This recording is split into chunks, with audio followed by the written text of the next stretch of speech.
Early childhood services can make a positive difference to children's mental health and well-being by creating an environment that fosters belonging and connectedness. Belonging and connectedness are enhanced when early childhood services are welcoming and inclusive, and there are clear, accessible opportunities for everyone to contribute and get involved. Belonging has been described as the glue that connects one individual to others, to beliefs and to ideas. Children too develop and grow in the context of these connections. So how can services commit to inclusive practices and begin the journey of helping all members of the early childhood community to belong? Creating a sense of belonging doesn't come necessarily easily. Sometimes there are challenges in being able to create a sense of belonging. Particularly, for example, if you've got a big service where there are lots of children and families and you're trying to manage very different ways of raising children or responding to different needs. So large groups of children and families offer challenges.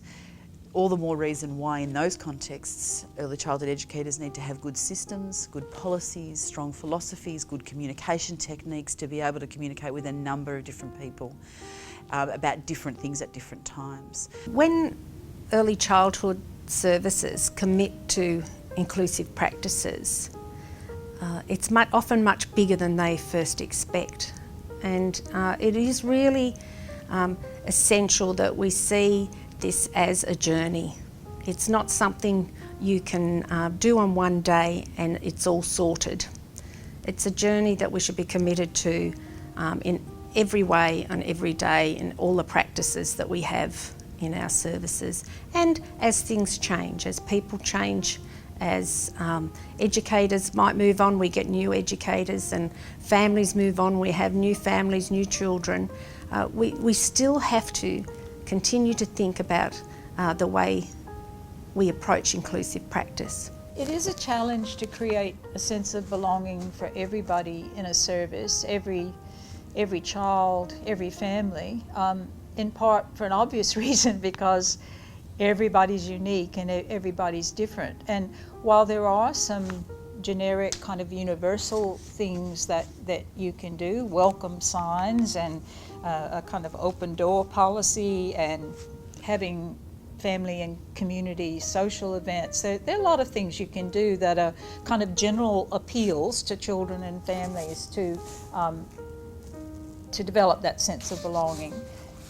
I think you can do all of those things, but if there isn't an effort to develop those individual, unique, one-to-one relationships, those more generic things aren't going to mean very much. And so in services, I mean, an obvious challenge is if you prioritize relationships and developing a sense of belonging, you've got to give it time. And you've got to give it energy. Being connected and having a sense of belonging means families know they can seek support when they need it, and that they will be listened to, and that they can work together with educators to help children learn and develop. And I think some families appear not to want a relationship because they're afraid all they're going to get is bad news. And that's why I think it's so important for educators to give families any positive news, any good news about their child, anything that isn't negative about the child, that says, I value your child, I notice your child is unique, your child is wonderful. I was talking to a group of educators recently who were concerned about this very thing and thinking, how do we build a better connection with families who are very busy, lead busy lives? And they relocated the sign-in book, the sign-in process, to another part of the room. Now, on the surface of it, you think, well, that wouldn't make much of a difference. But what actually happened as a result of that is that parents, instead of spending 30 seconds in the encounter that they had with their children at arrival, they were invited, because they needed to walk all the way through the room to where the sign-in book was on the other side, and the 30 seconds became 5 minutes. I think that the way children would feel about being included is that they would feel a sense of belonging, which is what we're all striving for. Children in order for children to learn and to be, they need to have a sense of belonging. And I mean, that's evident in the frameworks and all the things that we're striving to do. But, you know, what does social inclusion look like for a 4-year-old? It's very difficult to define. We talk about it all the time. And I think it looks like a place where this child feels like they are. So it's got stuff around that belongs to them, and there's things in that place that are them. You know, some of the best settings that I've seen have got, you know, photographs of families of educators, families of children, and they're up in A-frames on sideboards, and they look like someone's home, and they look beautiful. And children go up and they're curious, is that your mum? And is that your dog?